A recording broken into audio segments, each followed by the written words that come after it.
wise men sent me a video. And see, when I listen and I watch videos, I listen and watch videos with my melanin instrument. That's what Frances Cress Welsing used to say. She called it a melanin instrument. Now, I'm bringing up Dr. Frances Cress Welsing for a reason. You guys know she's my shero.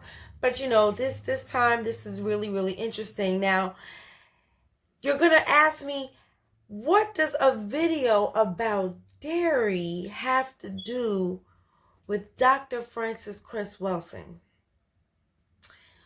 Well, let me break it down to you in the way in which it appeared in my brain.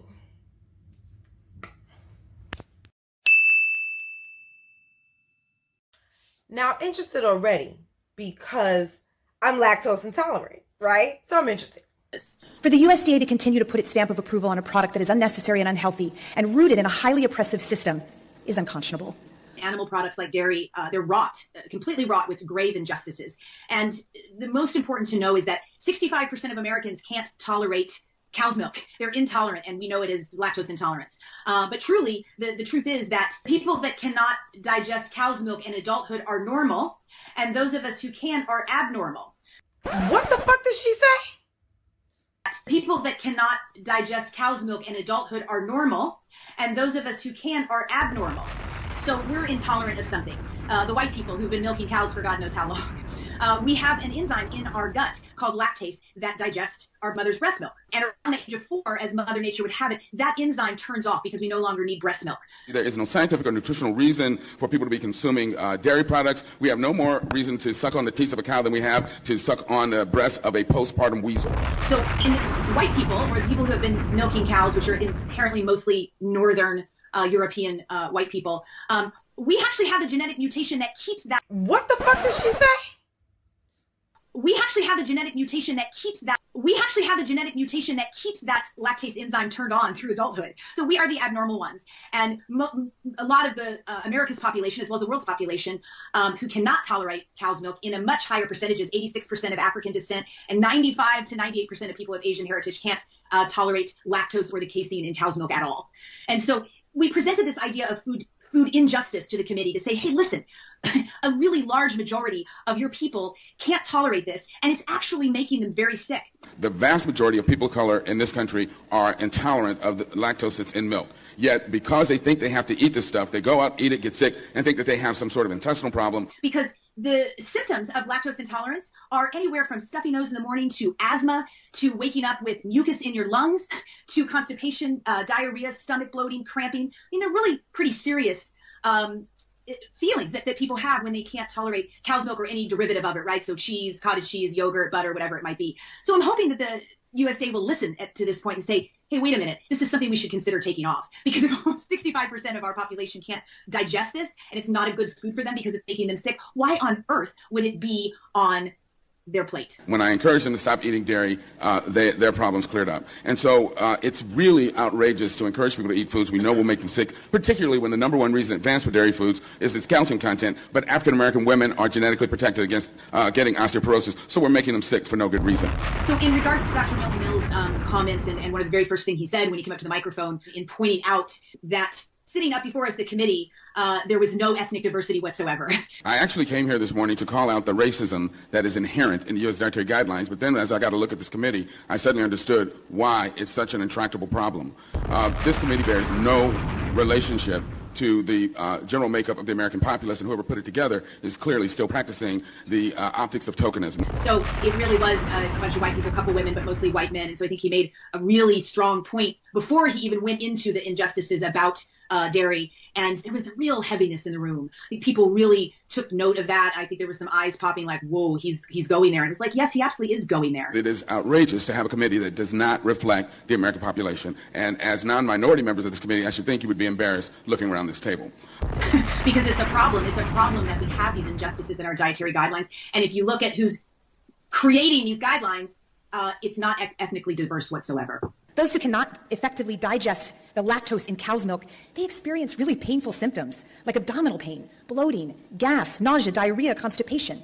Why on earth does the USDA have a food category on the dietary guidelines for Americans that makes over half of us sick, uncomfortable, and unable to breathe? For human health, for human performance, for planetary responsibility, and for food injustice. We cannot push this so-called food group on human beings that over half of us cannot digest. So I want to encourage you, get the racism out, get the dairy out. Please do your job. Thank you.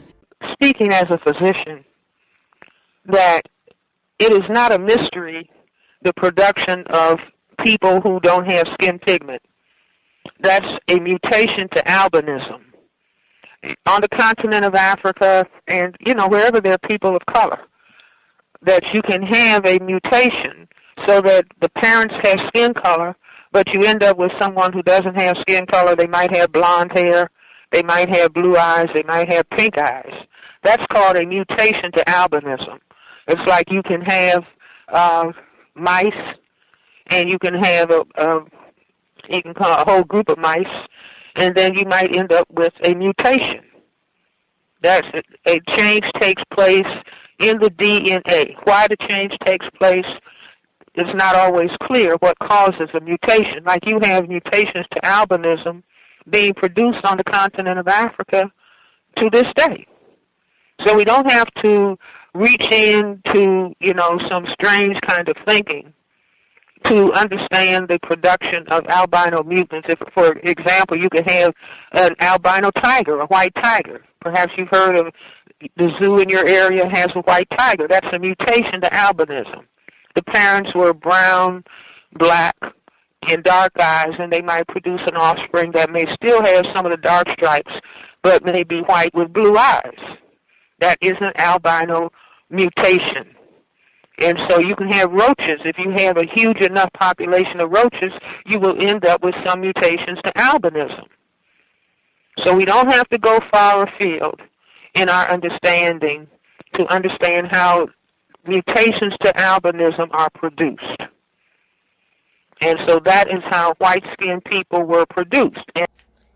What I want you to understand is that when Dr. Frances Cress Welsing wrote the ISIS papers as an essay in 1970, she worked at Howard University. They denied her tenure, and ultimately she ended up leaving the school. I think she was fired. So Howard, I didn't say Harvard, I said Howard. So understand, like, when I hear things like that, like, if bombs really did go off in my head, because I was like, here they are, they said it. I didn't say it. I didn't say it. They said it. I'm just showing you what they said.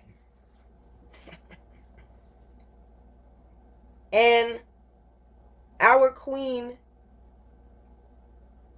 Dr. Frances Cress Welsing, went through a lot to share with us the things that her melanin instrument were able to decode.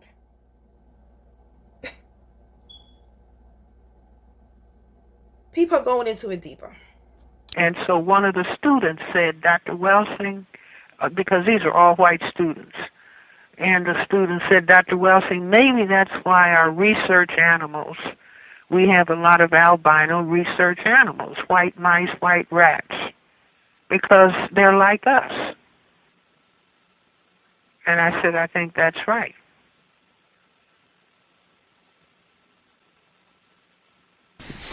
Fascinating. I started doing a weekly segment. It's called Albino Affairs, where we just take 5 minutes and see what the latest news surrounding albinism is. And I guarantee you can check every week. I guarantee you, white people will have several reports that focus on albinism, and many of them, they'll have the same enthusiasm that you heard in that audio clip, where they're just, oh my gosh, there's an albino. I mean, it doesn't matter what it is. There's a town, I forgot where it is, but they have a large population of albino squirrels, and white people are just in love with these squirrels. They have made them the mascot of the town, and they said the same thing. They wouldn't survive out in the wild, so they made all these rules where you can't kill them, and it's like they have a pet population of albino squirrels that just hang out in saying that nothing should happen to the albinos.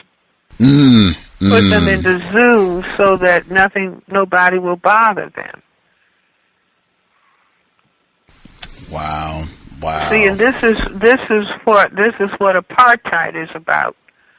So you have a phenomenon of gentrification going on in major urban areas, where white people are coming back to the cities. But they don't come back to the urban areas where black people are and say, well, we can live together. No, they want the black people to leave. They want to push the black people out, so when they come back, it'll be just all them.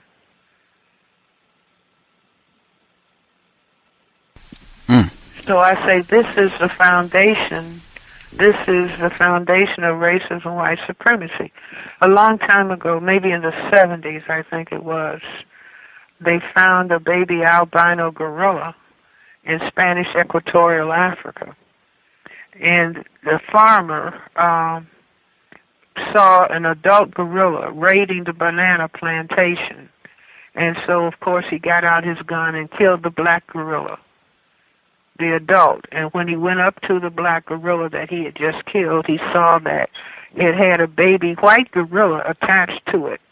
And this became a great big news story. It was on the cover of Life magazine, Time magazine, the Washington Post, the New York Times, and the world went out the first baby white gorilla. They didn't call it an albino. The first white gorilla, and this became a huge story. They named the little baby gorilla Snowflake. And they took the baby gorilla to a zoo in Barcelona, Spain. And they, if you found a little baby white gorilla, you'd probably say, well, okay, it's an albino, help it grow up, teach it some manners. But the white people got a baby black gorilla of the same age and designed a gorilla IQ test to see which one was smarter, the baby white gorilla or the baby black gorilla. And I asked people, who do they think they found was the smartest? Well, to make a long story short, they found that the baby black gorilla was first in every single task. Go on YouTube and search Dr. Frances Cress Welsing. You will find tons of interviews of her doing phone interviews with different radio stations, tons of lectures, and I believe that she set it up that way so she could speak to us from the grave. Not just through books, but with her voice. She's an amazing speaker. Something about her voice and her vibration that you feel when she talks to you from the grave.